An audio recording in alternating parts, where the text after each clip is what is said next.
When I bought my home in Oak Ridge Estates, I thought I had finally made it. The neighborhood was beautiful, the houses well-maintained, and the streets quiet. The HOA promised to keep everything looking perfect, which seemed reasonable at the time. Little did I know that the simple act of maintaining my lawn would nearly bankrupt me. It all started with a letter taped to my front door. Your lawn is in violation of HOA regulations. Immediate action is required. I looked outside. My lawn looked fine, green, freshly mowed, and well kept. Confused, I read further. According to the HOA, my grass was the wrong type.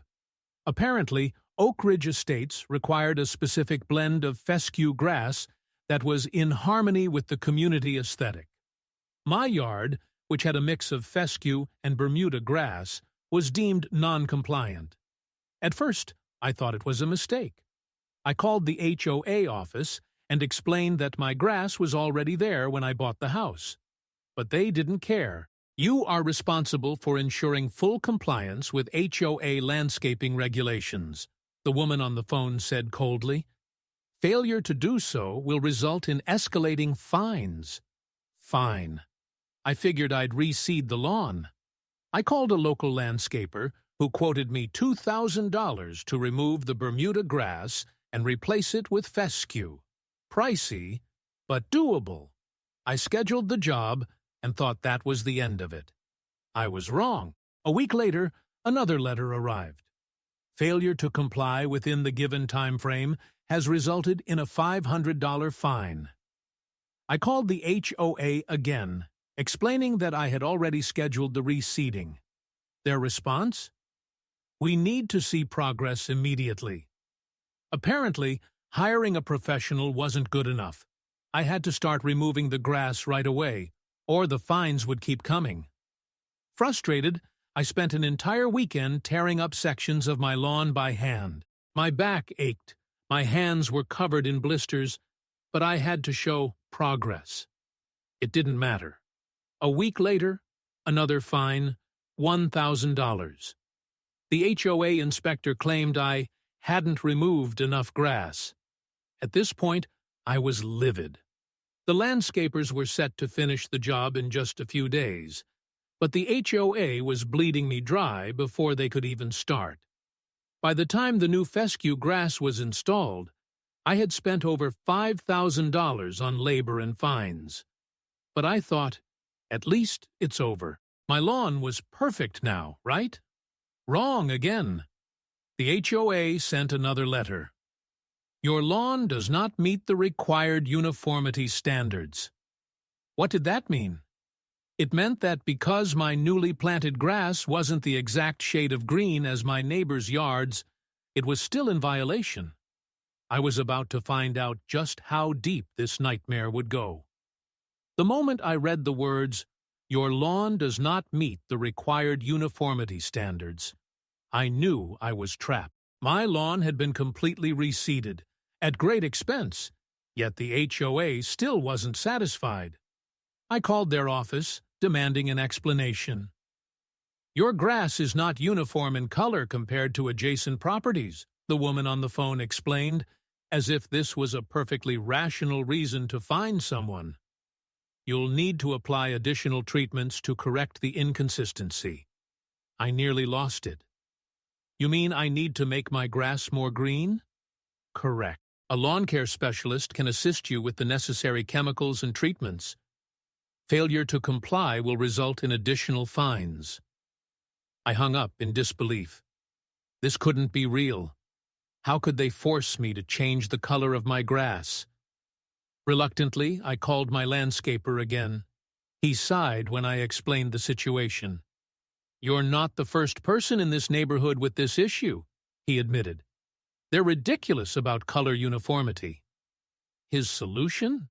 A custom fertilizer and dye treatment to even out the color across my yard. The cost? $3,500. I had no choice. The HOA had already fined me another $2,000 for failure to correct non-compliance. I was bleeding money just to keep my house in line with their absurd demands. The treatments were applied, and within 2 weeks, my lawn finally matched my neighbor's yards. I held my breath, hoping that this nightmare was over.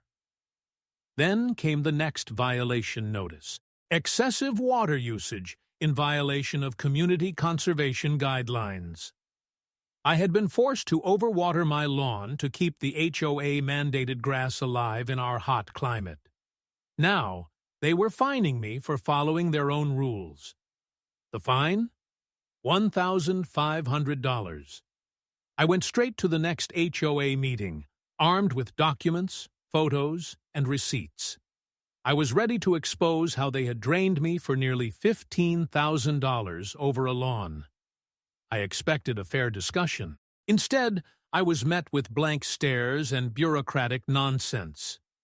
The HOA board enforces community guidelines in the best interest of all homeowners, Greg Lawson, the board president, said dismissively. If you're unable to comply, there are other housing options available.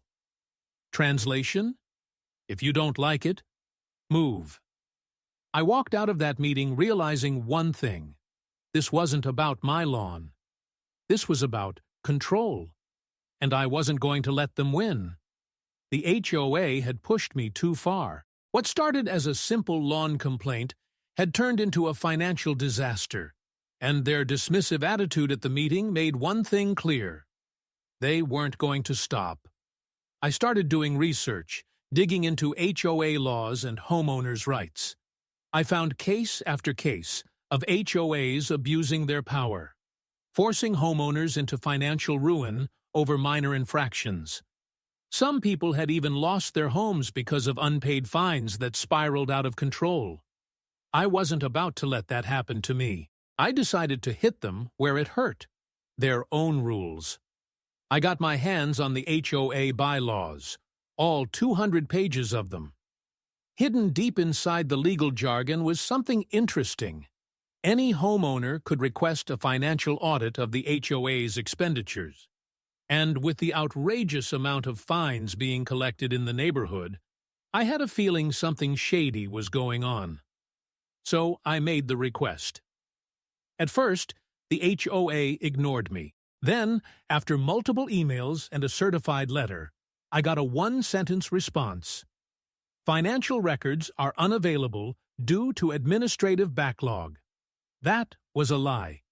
They were required by law to provide financial transparency, and they knew it.